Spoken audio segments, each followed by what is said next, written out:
Good afternoon. In today's video, we are going to be looking at potential tropical cyclone 9, which is expected to become a hurricane in the Gulf and bring big impacts to Florida. All right, now we are looking at the satellite imagery of the Atlantic Ocean. You can see potential tropical cyclone 9 currently south of Cuba, northeast of Honduras, and this is going to be going northwest over the next couple of days, just in between Mexico and Cuba, and it is expected to become a hurricane in the Gulf of Mexico, even a category 2 to potentially hit Florida. Here's the current forecast cone for PTC 9. It's going to become a tropical depression.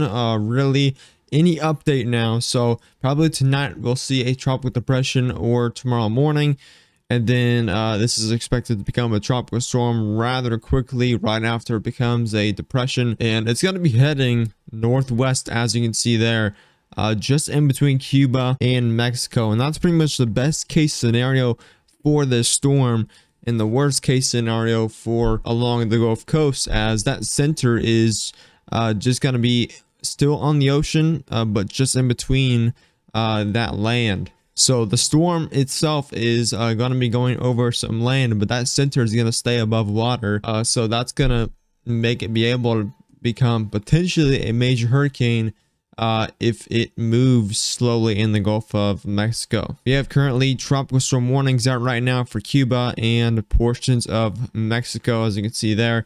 Hurricane watches also over those same tropical storm warnings. We will start to see some hurricane watches being put into effect probably by Wednesday or along the Florida coastline. Now here's the total forecast rainfall for Cuba.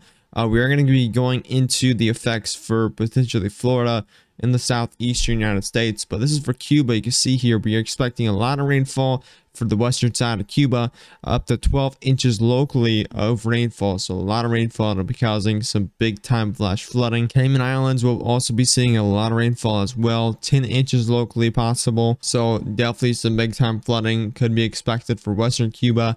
In the Cayman Islands, Jamaica, I'm definitely not worried about for flooding, but it's definitely still possible there. Mexico will definitely be seeing some rain with some likely locally flash flooding. Here are the current spaghetti models that just got released last night, and you can see here we have a lot of agreement that this is going to be going into the panhandle of Florida. Of course, this can change over the next few days.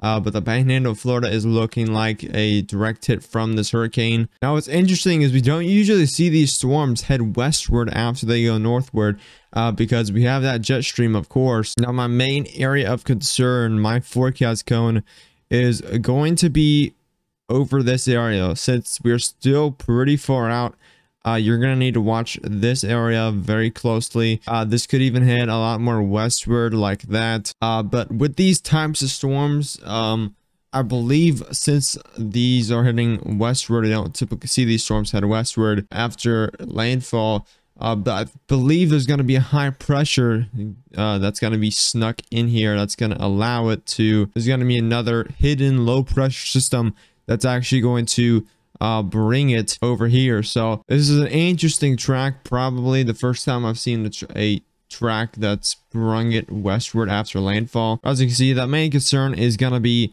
the majority of the western Florida coastline, Alabama, Mississippi, even borders of southeastern Louisiana needs to watch closely for this, as these forecasts could change and just like that. Here's those GFS ensembles, and as you can see, those ensembles are definitely not agreeing that much.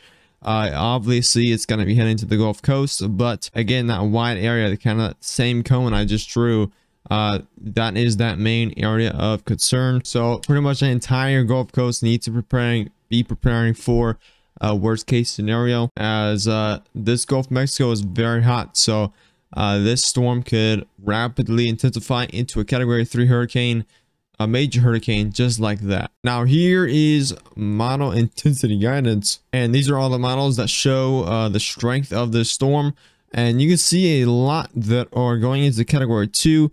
There are definitely a lot of them in category 3 and category 4 range, which is again major hurricane. Category 4, there's a couple even reaching cat 5. So you can tell how strong this storm might be. So again, this is worst case scenario, Cat 5 hurricane. And it's really going to depend on the shear, how fast the storm is moving. The more slowly it's moving, the more time it's going to have to develop in the Gulf. The more fast it's moving, it's not going to have that much time, but the Gulf is still hot. So it's going to at least reach Cat 2 if it's still moving fast in the Gulf. I think this storm is going to reach Cat 3 in the end of it.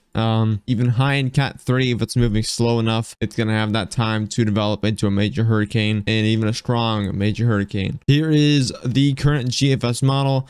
This is going to be pretty much heading into a tropical storm by tomorrow afternoon. And you can see it heads right between Cuba and Mexico, just like that.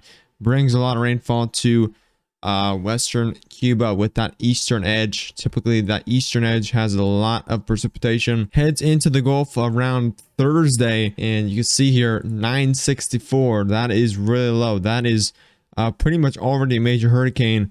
So this is GFS showing worst case scenario. GFS has it reaching Cat 4, potentially low in Cat 5, and right into where Hurricane Idalia hit. So that area is actually still recovering from Idalia.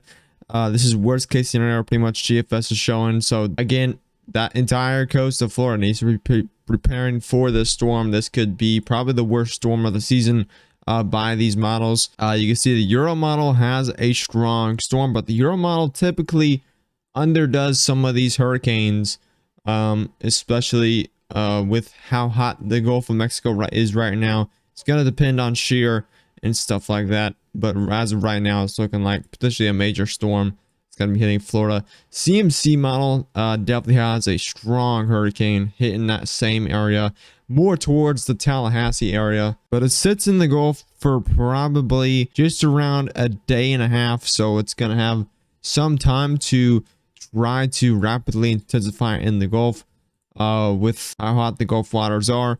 Icon model pretty much has the same as GFS, but a little weaker than the GFS model. GFS hypes it up, Euro underdoes it, and then some of these models like the Icon model and the CMC model just go right in between of those models. 975 millibars, that is a really strong hurricane, not quite major, but just on the edge of major hurricane. So we're gonna have to watch this closely throughout the next few days. The Gulf definitely needs the entire eastern Gulf of the coastline needs to be preparing for this hurricane, as I think this storm could definitely be one of the strongest of the season, if not the strongest that hits the United States. As you can see, like I said, like I've been saying, the Gulf of Mexico was piping hot, 30 Celsius, 31 Celsius across this area where the storm is going to be heading. That's more than enough for this storm to potentially rapidly intensify in the Gulf of Mexico.